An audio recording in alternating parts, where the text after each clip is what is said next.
Whether your beer is in a bottle, can, or glass, kick back and relax. It's Better on Draft.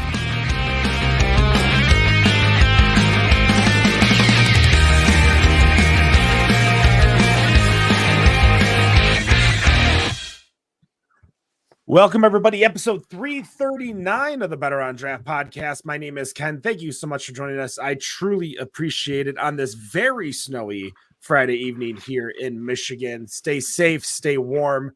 If you are listening to us because you have nothing else better to do, I appreciate that. At least you chose us, which you chose right. Let's go around and see what everybody is drinking, starting with Rob. Rob, what do you got? I have from Traders Brewing a Bart's Badass IPA. I think it's just called Badass. Great name. Daniel, what do you got? Anything? Yeah, I've got a Burke's Brewing Unforgiven Porter. And then if that's not enough, I've got a Shining Peak Coffee Stout. Are those New Zealand beers, I'm assuming? They are, yes.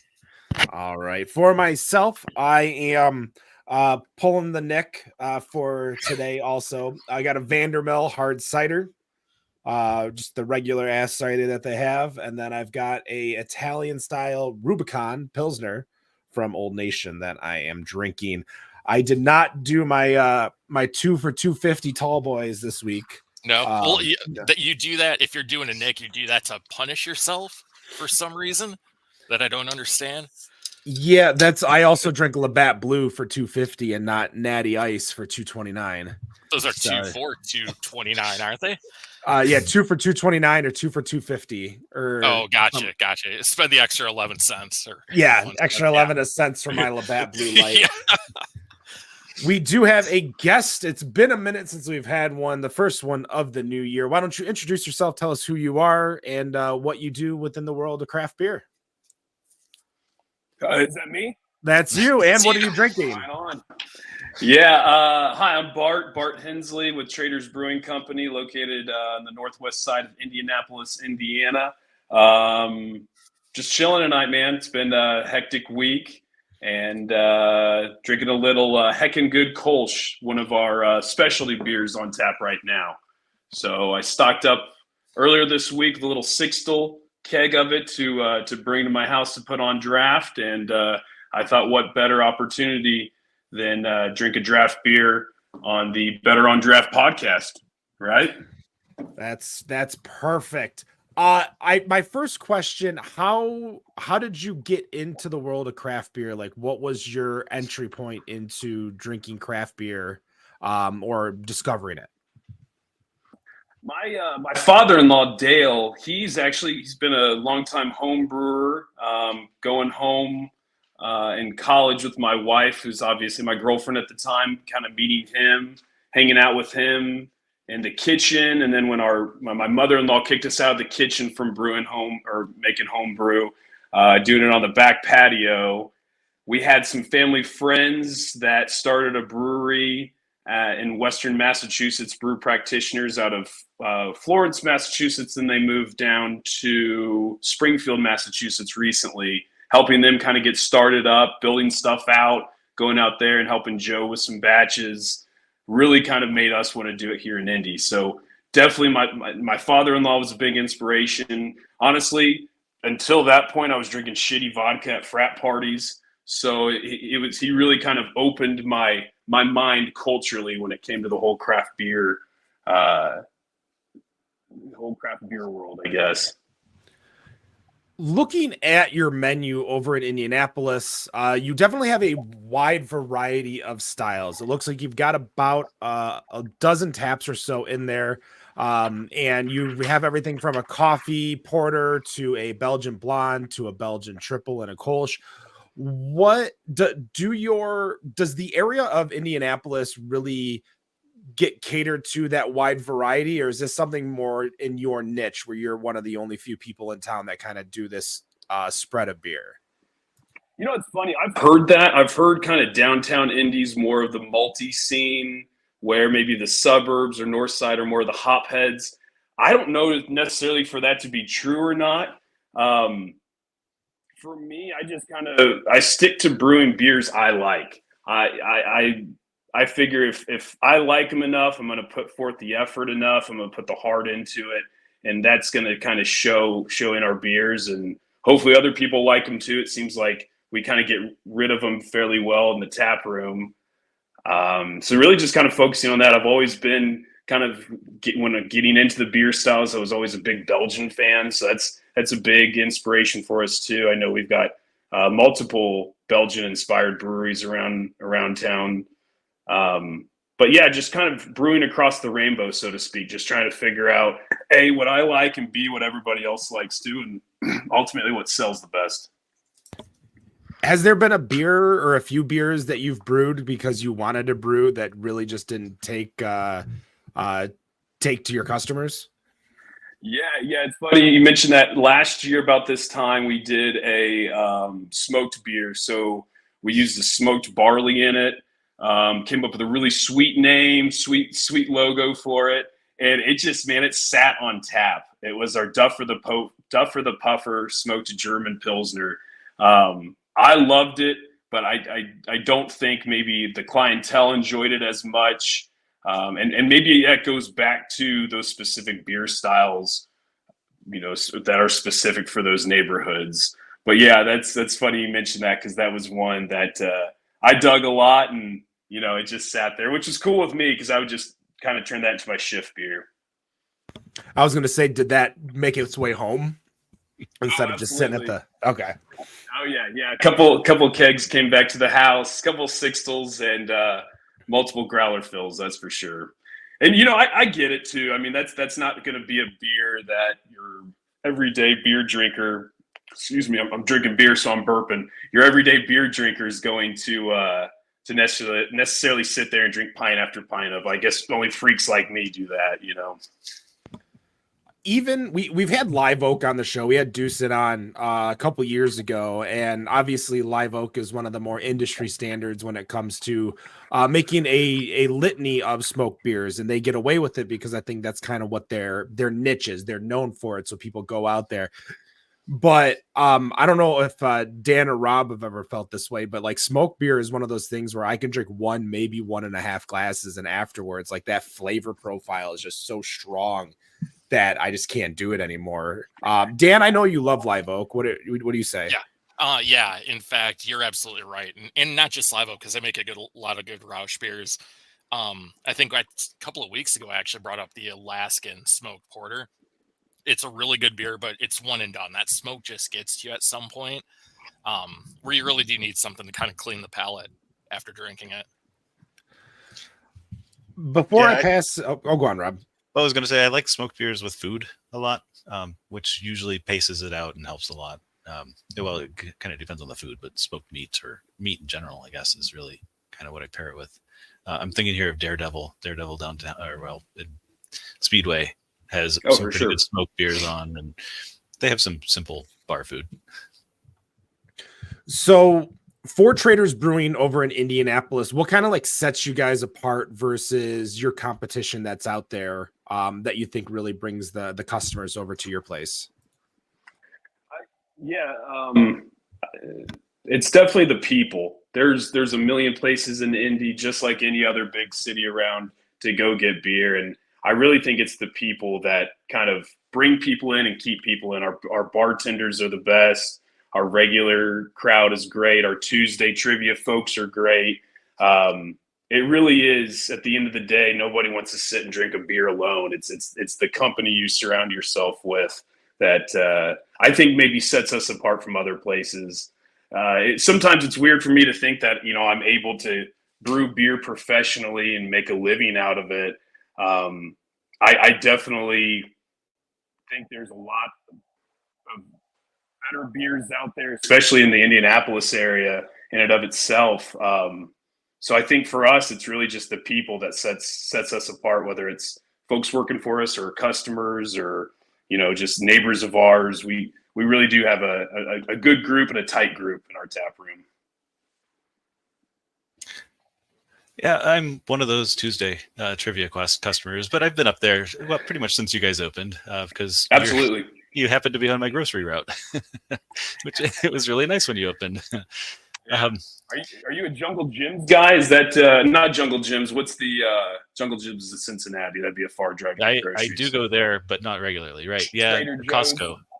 Oh, Costco. No, I would go Okay, to- yeah, I forget about Costco. Yeah, because we have one in Avon now, so my grocery route has completely changed. I don't have to go by traders anymore. Rats.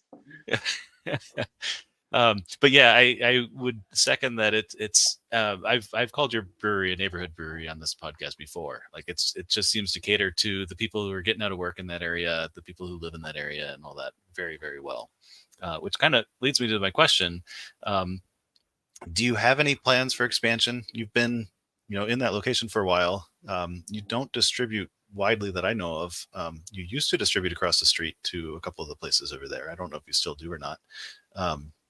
Do you have any plans? Right now, no. I mean, my fear and just kind of looking around the indie beer scene, maybe just the industry in general, is I'm always afraid of us maybe getting too big for our britches too soon. Kind of like I said earlier, there's a million places to get beer around Indianapolis, and I like for us to really kind of carve that footprint on that northwest side. And really hone in on our original tap room. I would like to in the future. I just don't know where that spot would be. I always see that spot being a production spot, but would agree that a second tap room and maybe more of a neighborhood area, or maybe more of kind of like walking trail area, somewhere that kind of has maybe a little bit better outdoor patio sort of thing. But yeah, I don't know, man. We're just a little family business right now, and just to even think that we have a brewery in operation that people come and drink, and returning customers at that sometimes is kind of crazy for me to wrap my finger around. But yeah, in the future, that would be really kind of cool to have a second spot. I just don't know if we're quite there yet. We just added 2 more fermenters back in October, and just kind of keeping those bad boys filled. So. Future's looking bright. I just focus one batch at a time. You know what I mean?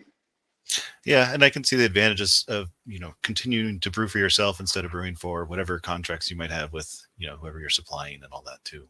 Sure. Yeah, and I think there's a huge freedom with that. And like I said, kind of like what I was saying earlier about finding beers that I like and making sure they're great for our customers is my number one goal, and just continuing that. And whether that's opening somewhere on a different side of Indy, or staying where we're at, just having fun with it and trying to make the beers as great as possible.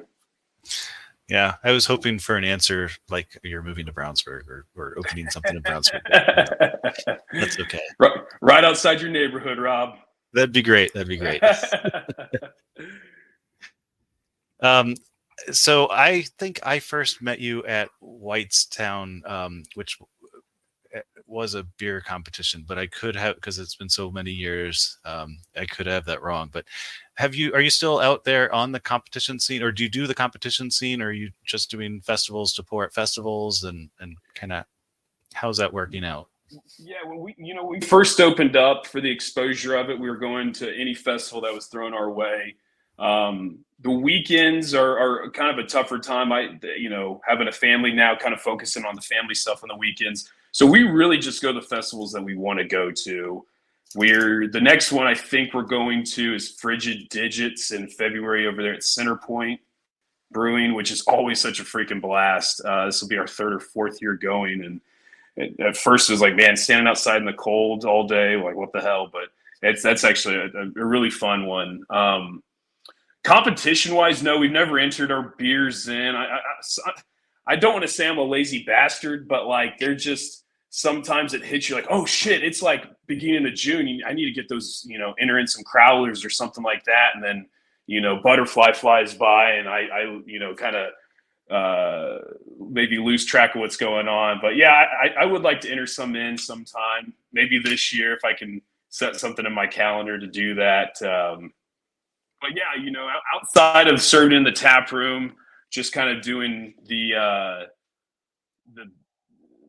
sampling events, the ones we want to go to. I think we've seen you, Rob, at Hogan Farms a couple times the pumpkin patch there in Brownsburg, and that's one we'll always go to. As long as they will invite us, we'll definitely go to that because that's always a fun one. It is fun drinking in a pumpkin patch out in kind of as rural Brownsburg as you're going to get. Yep. You're right. Yeah, it's about as rural as it gets in Brownsburg anymore. But yeah, that's about it for. I don't even know if we're going to the. And it sounds terrible. The Winter Beer Fest coming up here soon. Is that in January or in February? Maybe we are going to that one. That is in February. I think it is the weekend after Frigid Digits this year. Okay. So maybe that is the one after Frigid Digits. Yes. So I think we'll be at that one. We try to go to that one every year. Sometimes I used to fall on my birthday weekend, which typically, doing family stuff on the birthday weekend. But yeah, if that's after Frigid Digits, we'll most likely be at that one too. Okay. I will also be there. Right on. Hell yeah. With a ticket, though. Do you do the pretzel necklaces? Last year, I dressed up as, I think it was the pickle last year. So I don't do the pretzel necklace. Instead, I dress up in costumes. Oh, okay. There you go. I know. I'm always so envious, especially like 2 or 3 hours into that. You see, somebody walk up with all those pretzels on there. It's like, can I just bite your necklace real quick? But I guess you shouldn't ask strangers to bite them. Yeah, probably not. No. So I have one in mind from your repertoire, but is there a beer style you haven't done for a while that you might want to bring back? The brewed IPA, baby. That's the one I had in mind. I almost actually brewed it today, but I ended up doing a West Coast IPA today. I love that brew. Bobby and I did that for Mind Over Mash when we did our first collab together, and you don't really see that style anymore. It kind of came and went pretty damn quick for whatever reason, but I love it. I mean, it really is the exact opposite of kind of the haze phase, kind of New England hazier stuff, which I'm not dogging on. I love those too. I actually had a few of those last night. But that brewed IPA is damn good. If I can ever get my hands on one, I try, but they're few and far between. Another bourbon barrel. I need to get another big stout and a bourbon barrel. I just need to get my hands on a fucking bourbon barrel. Yeah, well, right. You've got an anniversary coming up, so that seems like the thing to do for it, right? It does, right? And maybe not for that mere fact, right? Is everybody does some sort of bourbon barrel release, it seems like, for an anniversary. I don't know. I do need to kind of get my ducks in a row and figure out what's going to be going on tap for that. So. No, I do got to say, there's nothing wrong with doing a bourbon barrel release, especially for an anniversary. There's a reason so many of them get made. I mean, people love them. And unfortunately, there's a lot of places that don't make them a lot of the time. So it's always a nice treat to find them out there. So I've got a pretty decent question here for you, Bart, and I hope Ken's paying attention. So first off, do you do flights at your brewery, and how do you feel about them? As long as I'm not pouring them, they're fucking awesome. Yeah, we do flights. We have a joke in the tap room. The only flight, there's a bartender. He's like, the only flight I pour is a 16-ounce flight, and it's like, I get it. But yeah, we do the flights. Good, absolutely. Ken has this opinion. It's just an opinion, of course, that flights shouldn't exist, and they're totally terrible. So I just wanted to get that out there, see how someone with the brewery actually feels about it. He gave you his opinion too. He says, as long as I'm not pouring them. That's fine, but he said, but they're awesome. So don't forget that part. We're not editing history here. I'm the one that does all the edits, Dan. Just anyways, I noticed on your website you have an option for donation requests. Talk to us a little bit about that. Have you had a lot of companies or organizations reach out to you, and what have you done for them? Yeah, my wife kind of heads all the donation, kind of the technology side of it. That's why it took me 25 minutes to essentially click a link and hit 2 buttons tonight. But yeah, we get them probably once a day, to be honest with you, because we get email notifications. We did one for MLS a while back. I think we've got one coming up here soon for like the Girl Scouts. That's kind of one area. The donations I don't really have much going on with. I think my wife and maybe even sister-in-law kind of take care of all that. Okay, it's still a really great thing. You don't see that too often, where someone can go right to a brewery. We always hear about breweries basically, running on a shoestring budget. People think they're just raking in money most of the time when it's actually not the case. Tell us a little bit about the Indianapolis craft scene. I'm thinking back, we've been doing this show a while. I don't think we've had too many breweries from your area. Just tell us what it's like a little bit as far as the overall scene there. Oh man, it's badass. I mean, I there's not one what I might call like corner of Indy that doesn't have good beer, and I think a lot of times it gets looked past because we're kind of a flyover city.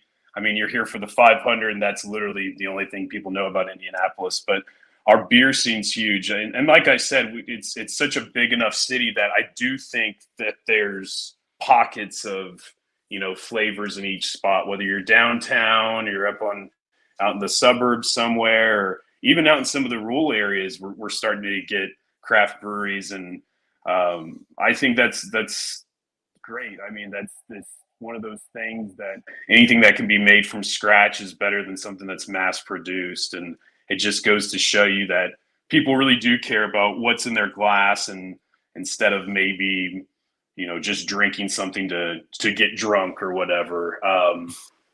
But yeah, we've got a lot of great breweries. We were inspired by, I would say the main ones that we were inspired by were definitely Beer Brewery. The guys over there at Deviate, which aren't too far from us. And then our friends out in Massachusetts, kind of what they were doing too, just for the mere fact that the independence of being able to brew what you want and keeping it on tap, and again, enjoying it with other people, I think is the most important part of it.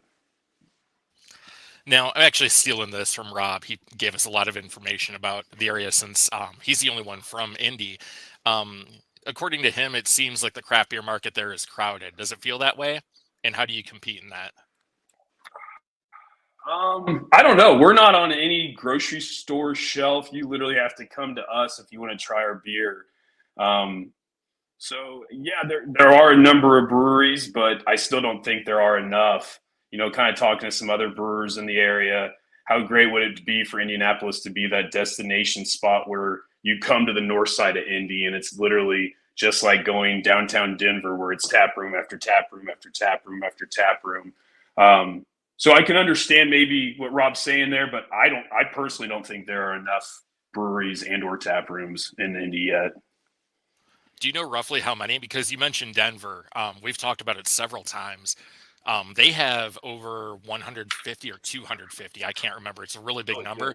They have more than LA and Phoenix, which are, the second and fifth biggest city out there. So yeah, you're definitely right. It's crowded, but all of them seem to stay in business. Rob, do you know maybe around how many? I know there's more than 200 in Indiana. I've got a walking tour of Indianapolis map that I keep up track of, and it's for walking from brewery to brewery. And last time I looked, there was like 20 on that list, 25 maybe, and it's I think 5 miles end to end, so it's not really that long of a walk. Rob? Is that by chance down College downtown? Yeah, it starts at Center Point. It still goes to Flat 12, even though Flat 12's not there. But the the Provisions place, that's a Pax Verum spot, so that's still on the list. But then it gets all the way down to Fountain Square. Oh wow, that is a little bit of a walk, then, isn't it? So yeah, I don't know. We've done that walk a few times. It's a lot of fun. The bits that we remember. If there's 200 in Indiana, would you say Indianapolis has half of that, or do you think less than 100? It might be less than 100, but not much. And if we're including Carmel Fishers, right, South side even, then yeah, it could be 100 or more. Yeah, I don't know. And I also feel like Indy, compared to maybe other cities, I don't know where are you guys out of? I heard Michigan, maybe. We are a little bit spread out. I am in Ypsilanti, Ann Arbor, Michigan. Dan is in Phoenix, Arizona, and Rob Oh, is shit. right around the corner stalking you. He's in your hell? backyard right now.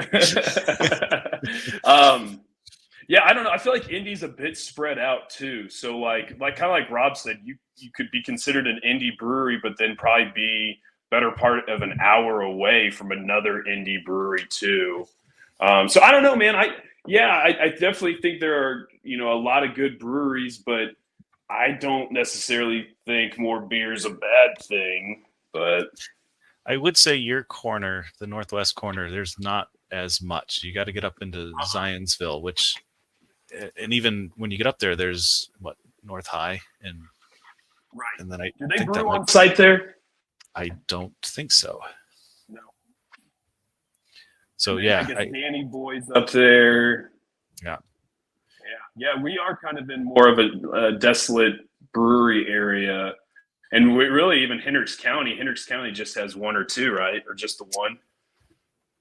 yeah, we might be down to just the one now. And isn't that wild? I mean, that's literally the county that touches Indy, and there's just one over here. Yeah.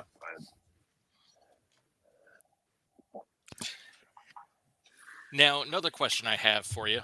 Talk to us about your core beers. I noticed you have the 4 that you do year round. What made you choose those 4 beers, and have you ever considered adding more to that list? Yeah, we have the 4 core, the Badass IPA, which is kind of our West Coast, damn near a double IPA, all Citra dry hopped or all Citra hopped. Then we got the Building 1, the Pale Ale, which is kind of a 5.6er. Rob's drinking the Badass right now. It used to be Bart's Badass, but the funny story about that is I was a teacher, and I wasn't necessarily told to drop the name, but I was kind of maybe I guess I was told that it was a bad idea to have your name on a beer. Little did they know I wasn't going to be in teaching much longer, at least at that time. So we just dropped it to Badass, and it just took so long to write Bart's Badass IPA on a growler lid too. Now, what were you Building 1. teaching? Were you teaching kindergarten, or we're worried about the kids learning bad things? No. I was a special education teacher here in the town we live in for about 7 years. And then I guess 3 or 4 years into starting the brewery, was able to kind of quit and do that full time. Gotcha. Okay. Yeah. But yeah, so we got the Building 1 Pale Ale, which is some more Citra Mosaic hops, the Paters beer, which is a Belgian blonde, just a really easy drinking Belgian Pilsner, and then the Marlowe Amber Ale, which is essentially, and I don't, knock me for saying this, but this was a Fat Tire clone that I had kind of rigged up, kind of doing Fat Tire clones with my father-in-law back in the kitchen. His favorite beer is an Amber Ale, and so we named it after him. His middle name's Marlowe. And then the other question about adding more core beers to it, we always keep some sort of hazy on, some sort of New England, but we don't, I like to change out what hops are going into those. So always some sort of hazy. And then it's nice now kind of having some additional tanks that we can play around with and, have some different beers on throughout the year. You bring up, making the Fat Tire clone. I feel like even when I started home brewing, that's one of the first things I made. I feel like that's a route everyone goes. So you bringing that up, I actually have another question for you. Talking about Fat Tire, I actually last week, about a week ago, I had the displeasure of tasting the new version. Have you had a chance to try that as of yet? And if so, what do you think about it? I have not. No. How long ago did they come out with the new version? What's the new part of this version? So it's been probably It's at been least at least half a year. Has it been a year? It is basically. It reminded me of like a Miller Lite. Honestly, it was. I felt, and I told these guys that they might just need to kill the brand and go all in on Voodoo Ranger, like they seem to be doing. But it's a real disappointment to see what it's turned into. Yeah, dude, I didn't realize Ranger turned into Voodoo Ranger until like 2 years ago. I went in because I was looking for like the Ranger and a Rampant, which I always thought the Rampant was a badass double IPA or a good double IPA. And I was like, what the hell happened to it? And it's like, oh, they're called Voodoo Ranger now, which I get it, marketing side, but it kind of makes you, it makes you really miss the old school ones. Founders Breakfast Stout did that recently too, right? They don't have the baby on the label anymore. Now it's something else, and now it's like a chocolate breakfast stout. Yeah. And I don't know. That just maybe goes to show you how often I go into the liquor store and look anymore. But yeah, I was kind of, I thought that was wild that both the breakfast stout and the Rampant and Ranger, especially that Rampant, man, that was such a damn good beer. But oh well. You figure out Santa Claus isn't real, and it all goes down the drain from That's absolutely true. And it feels, you mentioned the Ranger. I haven't had that beer in probably 8 or 9 years. So I get what you mean. It seems like they've gone towards that cornering the, every 7-Eleven, every gas station that sells beer is where they've gone with that. Rob called it mediocrity, I believe, is what I remember the term was. But it gets people drinking craft beer, and Sierra Nevada seems to be going after that market now too, with their Little Things line. So it obviously works. So people are seeing that. I want to touch on, you had mentioned making, we talked about the bourbon barrel beers. Talk to us about what you've made in the past, and how hard is it for you to get bourbon barrels to make these in? Yeah, if you want to get a bourbon barrel from Kentucky, you almost spend more, at least outlets I'm going through, spend more on shipping the barrel up here. And hell, Kentucky's literally one state away. We've had some success with some distilleries downtown Indy, but again, not a true bourbon barrel. I don't even know the difference between bourbon and whiskey because I don't really do the hard liquor. But yeah, it just seems like the barrels aren't expensive. They just get you on that freight charge. And it's not necessarily so much of that. Probably a little bit of it too is me just not doing them. It's a patience thing too. I'm somebody that's like, all right, they hit our gravity. Let's go. Let's keg it up. Let's drink it. But yeah, I guess I need to start kind of looking into getting a little bit of patience and then just brew a big ass beer and throw it in a barrel for a couple months. Do we need to get Bobby to come up there? Doesn't Bobby help you do the barrels? Yeah, he does. Yeah, Bobby's the barrel master. He actually gave me a piece of equipment to transfer them to and everything. So I know we're gonna have to get Bobby up there. I don't think Bobby's seen the new tank since we got him put in. So I'd love for him to come up and check him out and brew something together. All right, just wanted to clarify, since you weren't sure the difference between bourbon and whiskey, I'm sure other people don't as well. It needs to be 51% corn in the mash, and it has to be made in America. That's actually threw me off until I remembered looking for bourbon barrel-aged beers where I'm at currently. No one's got bourbon barrels here because they're not coming, 8,000 miles. So you want to look for the whiskey barrels. Final question. I'm going to shoot it over to Ken here for a couple more. Rob had asked you beer you haven't made in a while. What's a style you haven't made as of yet that you want to try? Question for me? Yeah. Yeah. Now that we kind of have these newer tanks with a little bit of glycol capability, definitely doing some lagers. I'd love to get some sort of Marzen or, Oktoberfest style beer in September, but messing around with being able to control that temperature is going to be huge for us. So doing more stuff like the Kolsch, doing stuff like the lagers. I'd love to do a steamer beer. We used to have a brewery down in Plainfield, just south of where Rob and I live. They did a California Common that was freaking awesome. And that's just not a style of beer that you see around. And maybe just the mere fact that it's such an old school style beer. I think that'd be a fun one to do, and maybe messing around with some fruit added to something like that. I think this year, especially, we're really going to be focusing on a lot of the fruit forward beers. That seems to be what sells. The second our kettle sours kick on tap, we get the question, when's the next kettle sour? When's the next kettle sour? And so just trying to keep up with those two. But yeah, I'd love to kind of get into messing around with some of these lager yeast or some of these hybrid yeast that we can really kind of play around with, and especially do some of these beers we haven't been able to do before.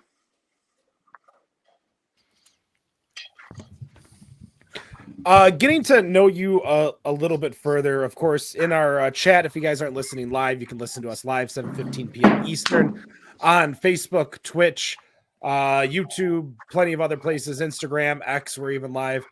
Greg Kendall is excited for the Oktoberfest that is upcoming, hopefully this year for you. To get to know you a little bit further, so you were a special ed teacher prior to joining the brewing industry. My first question now, not necessarily like, were any students in the entire school? Did they find you before you opened the brewery and left teaching? Because we've had that with there was an Ohio podcast that actually brewed beer, home brewed, opened up a brewery, and all their kids found them online, and they were all like worried they were going to lose their job when they were found out. Oh no! You know the population. My kids, they were such sweethearts. They, I don't necessarily know if they were on the internet as much. I taught life skills special education, so the population of folks I worked with, no. Some of their parents knew, and it's funny. Some of their parents actually came to the bar while we still had it open, and it wasn't anything like me passing out coupons or anything at parent teacher conferences, but just kind of casually came up in conversation. That is something that, it's funny. When I was teaching, I would never wear my school logo out to eat, especially, or, if we were out drinking or at a bar or something. And that's something I think non-teachers take for granted. And my wife would always kind of roll her eyes like, it's just a shirt. It's like, well, I don't want to get in trouble, so I can kind of see where they're coming from, their kids finding them. If one of my students came in that were, now of age to drink a beer, I drink a beer with them. Most of my students I actually worked with were 18 to 22. In the state of Indiana, you can stay in school and get like job skills and work on social life skills until the age of 22, and actually get your diploma then too if needed. So, and it was kind of cool, man. When I started, I was 23, and I had a young man in my class that was 21, and it was almost more or less like teaching your buddy, so to speak. So what made you want to get into teaching? Did you want to get into teaching special education, or was that kind of just where life fell at 23? Yeah, no, my mom, lifelong educator. My aunt was a lifelong educator, both retired now. When I finished high school, I had no idea what I wanted to do. And my mom said, hey, this is a great career path. This is great for somebody with, with your heart. And so really just kind of following the mentorship of my mom and my aunt. And I really did enjoy it. It was really tough for me to quit, but this is obviously a dream of mine, and to kind of run your own business, I think is the ultimate freedom, especially when it comes to the career side of it.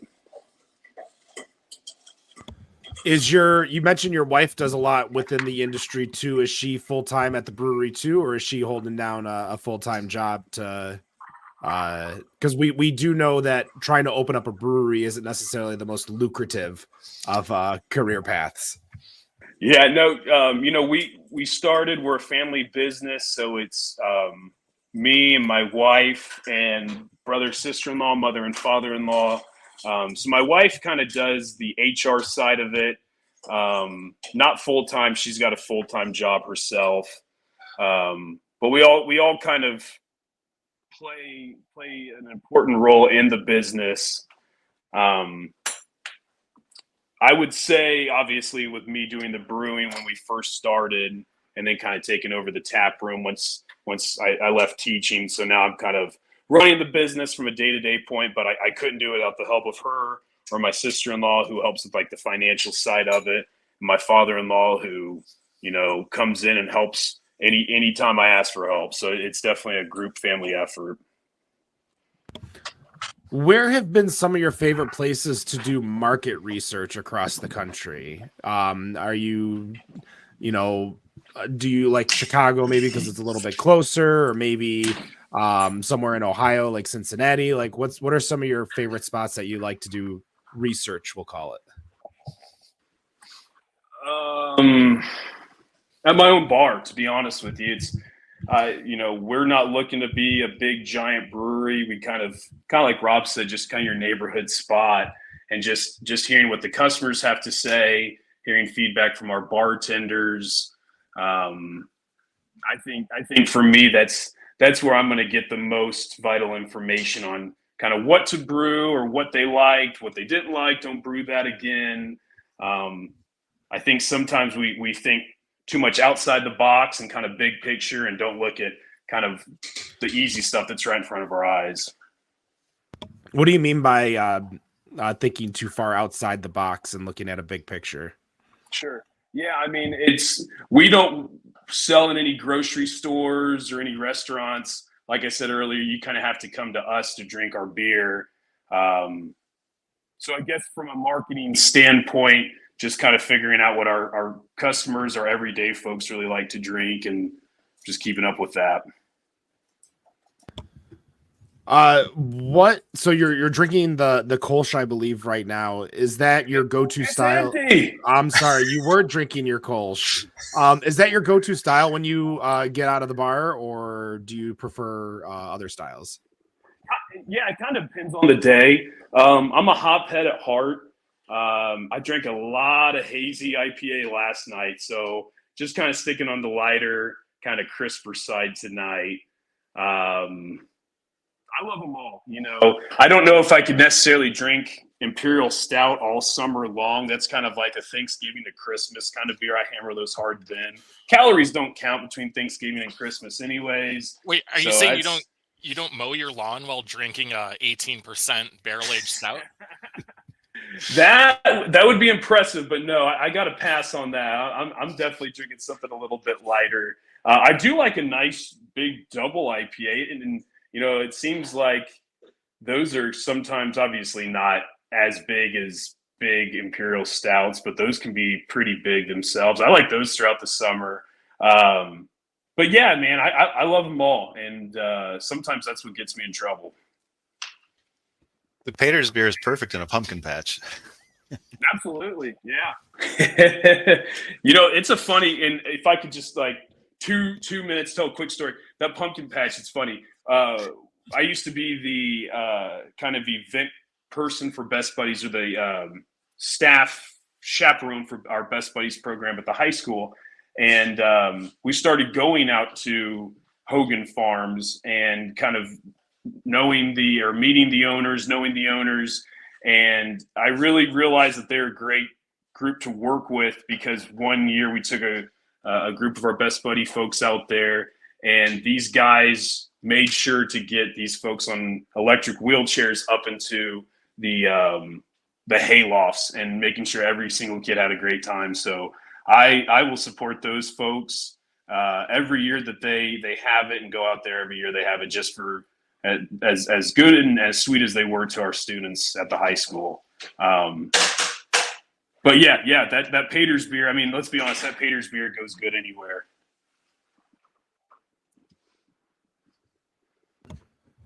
When you opened in 2017, I believe, correct? Yes, sir. March 2018. I think the LLC was founded in 2017. All right. So March 2018. The craft beer industry has definitely gone through a weird change between COVID, between the flavor profiles, and how people have kind of gone really hoppy to a little bit less, the haze craze. What is something you wish you knew in 2018 that you wish you could go back and tell yourself today? Lift with your legs, not with your back. Well, that's a good start. My back's killing me tonight, boys. No, honestly, not to worry about every little thing. I mean, it used to drive my wife crazy, because I would wake up at 1:30, 2 o'clock in the morning and go in just to check on a fermenter. And you do that so many times, you drive yourself crazy, you burn yourself out, and don't sweat the small stuff. And most of the things we run in life are small things, So yeah, just taking it easy. I've always said, once the beer's in the fermenter, I know we're not supposed to say religion, but I'm just going to say it's in God's hands at that point. I can control the temperature the best I can. I can put the exact amount of yeast in that I can, but I really have no control over the fermentation until it's finished. So not worrying about every little single thing and just enjoying it a little bit more. I wish I would have enjoyed 2018 through 2022 a little bit more than I did.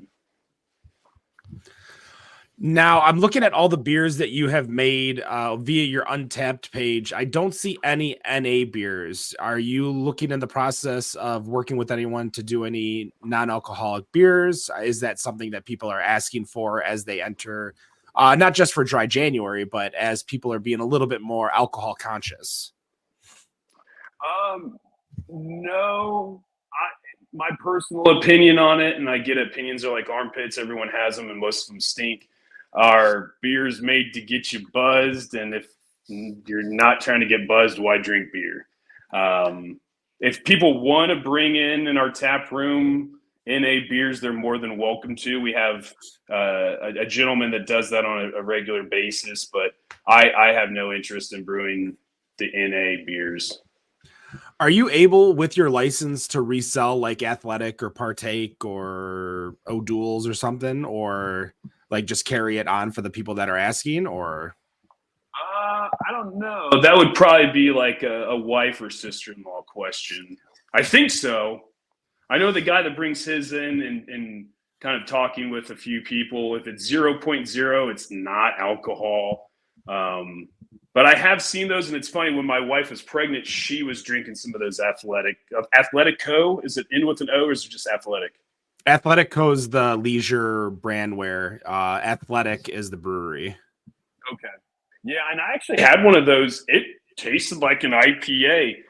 Someone brought in a Lagunitas 0.0 IPA for me to try, and it was good. It was just like, I don't know, there's something about super hoppy beers. I feel like there's got to be that alcoholiness to it or some yeastiness to it, and I just didn't get that with the Lagunitas one. It was still good, but it's essentially hop water. You know what I mean?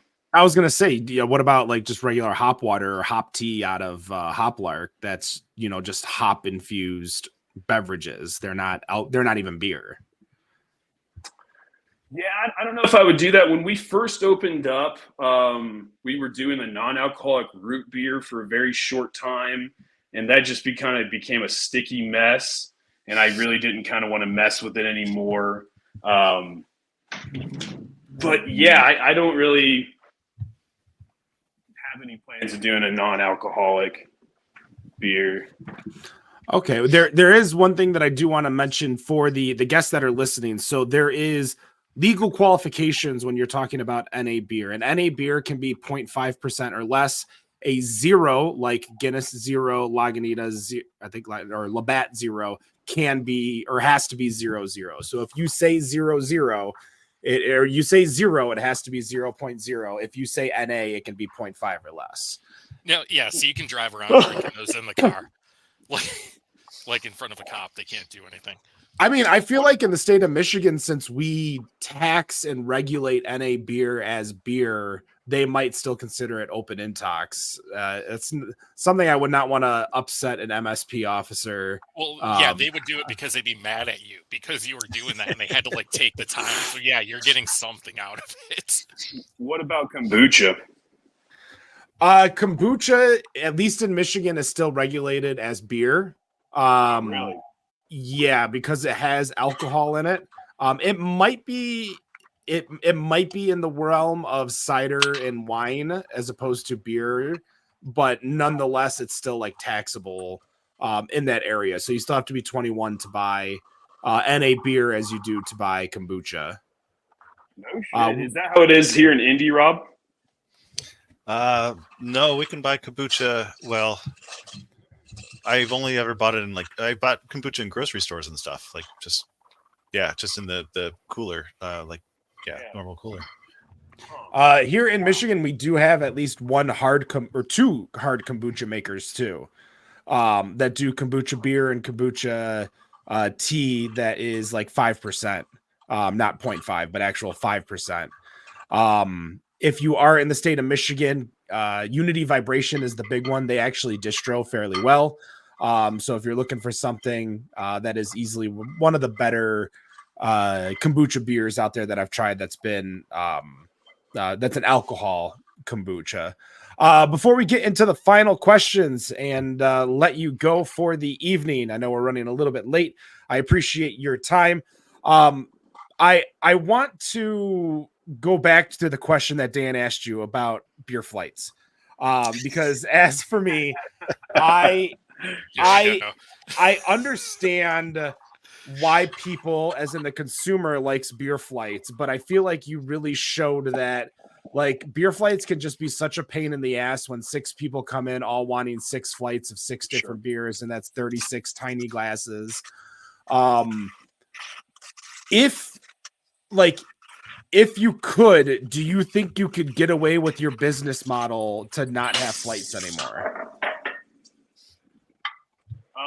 For us, yeah, I'm sure. I'd have to look and see what we sell in flights. I know just printing off the little papers, I print off maybe 24 a week. So, yeah, I would guess so. I mean, it's always good to give folks the option, whether that's a half pint, whether that's a 5-ounce little sampler, whether that's a 16 ounce. But yeah, I could see getting rid of flights. There would probably be a lot of angry brew bus people, but shit happens. Do you get the brew bus up there often? There for a while, post-COVID, no. There seems to be a new one that's coming, and I couldn't tell you the name of it, but there seems to be a new one coming, probably about every weekend or so. Pre-COVID, we were getting them 2 or 3 times a week, which is great. Sometimes when they would leave one brewery, and then if you were like the first brewery, it's not that great because everybody's awkward, like a middle school dance, standing around.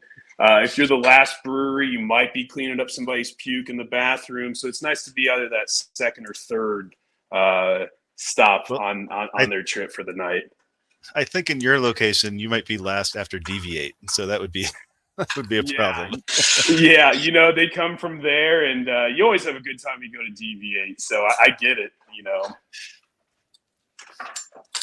All right. As we end each and every show, we ask you a final question that is a little bit more on the lighter side. Then we give you the opportunity to make sure everyone knows where you're located, how to get your beer.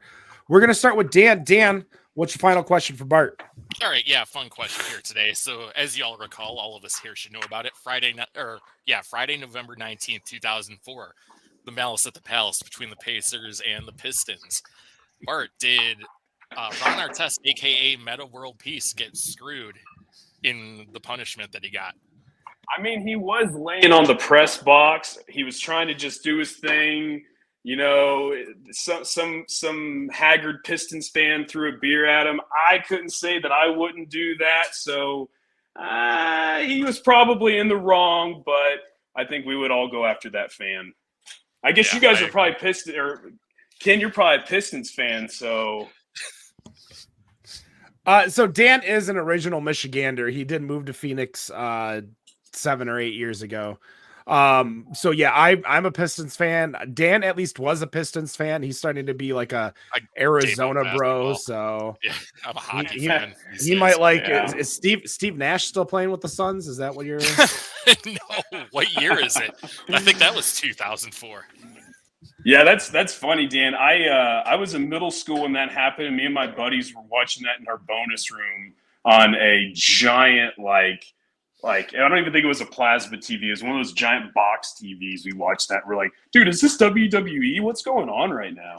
Such an amazing thing. Like, you'll never see anything like that again. It's just amazing, especially the rivalry the Pacers and the Pistons had. It made it kind of perfect. And poor Reggie was on the bench that night and wearing a suit with a cast, and he wanted to get in that action too, but they're holding him back. So yeah. Remember, Tayshawn's the one that stopped him. That was the change of that whole series. Yep. I think was O'Neal the center then too. I don't know. It doesn't matter. Jermaine O'Neal, yeah, he was a center back then. Rob, what's your final question for Bart here? Are we getting an MLS team? Will you do a beer for them if we do? Sure. Yeah, if they want us to do one, we'll put one together for them. Isn't there a stadium downtown? They're talking about building one, but not officially MLS. They're talking about building a stadium for the Indy 11. Okay. Yeah, for sure. If there's, I'm a cage fighting fan myself. So if there was ever any cage fighting promotion that needed like a blood orange IPA or something like that, that would be more at my alley, but soccer's cool too. We would love to do one. There are an awkwardly large amount of cage fighting and MMA organizations across the United States. I can't tell you how many times I'll go to a casino here in Michigan and you'll see like Joe's MMA extraordinaire number 38. And you're like, who's fighting? And then, of course, you get like Dan the Beast Severance fighting still because it's 2024. He still needs a paycheck. I guess that's gonna really, really change my question. But if you are, depending on how deep of an MMA fan you are, my question to you is who would actually win in an MMA fight? And these are going to be two MMA fighters, Bobby Lashley or Jake Hager. I guess I'm a bit of a casual fan. I don't know either one of those guys. So those are both former wrestlers that went into MMA. I think they both fought for Bellator. I think Bobby Lashley was a Bellator champion, wasn't he, Dan? I can't remember. I feel like Hager's had better success, but Bobby was a while ago. I can't remember what he did. All right, so I'll change the question. Do you think Brock Lesnar could come back into the UFC and have a decent fight in a heavyweight bout? As much as I would love to say yes, and as much as I'd love to see him in DC at 300, I don't think so. Apparently, doesn't he still has an active contract at the UFC, right? Doesn't he have one fight still left on his contract? He might. I mean, that might be just because he got kicked out of the league basically by Alistair Overeem. With his stomach, right? Yeah, after his diverticulitis and almost dying in the first place. Didn't he win the last fight, but he got popped for PEDs? Against Mark Hunt. Yeah, Mark Hunt, that's right. Yeah, he won, but then got popped. Yeah, I think that went to a no contest or something. I don't know. Yeah, it would go to no contest. That's why CM Punk's technically 0-1-1 because Michael Jackson got popped from marijuana. By the way, Bobby Lashley 15-2. 15-2. Yeah, that ain't a bad, not a bad little thing. At least for being in that B tier league of UFC or MMA, I should say. Yeah. All right. Bart, Traders Brewing. Where are you located? Where can they find you? Why should we see you? Why should we come see you? Yeah, we're at 8587 Zionsville Road. That's on the northwest side of Indy off of 86th and Zionsville. Open 7 days a week. You should come see us because we're badass. We have a lot of fun. And there's typically a taco truck out in the parking lot on most days. So come hungry, come thirsty, come happy. All right, that is going to do it for episode 339 of the Better on Draft podcast. No news this week. Come back next week. We will be here. Dan, are you going to be here next week? Because you kind of just you fly to New Zealand as if it's Tempe. Casually, just casually get on a plane. Yeah, I'll be here. All right, so that's going to do it. Dan will be back. Wendy will be back next week. For myself, Dan, Rob, and Wendy, thank you so much, Bart, for joining us. Go check them out. Go like us on all of our social medias. That's Better on Draft on Instagram, TikTok, Facebook, Twitter, YouTube, Kick, X, Insta. I don't know. There's Live Journal. And no matter what you think of your beer, we think it's Better on Draft. Have a good night. Thanks, guys.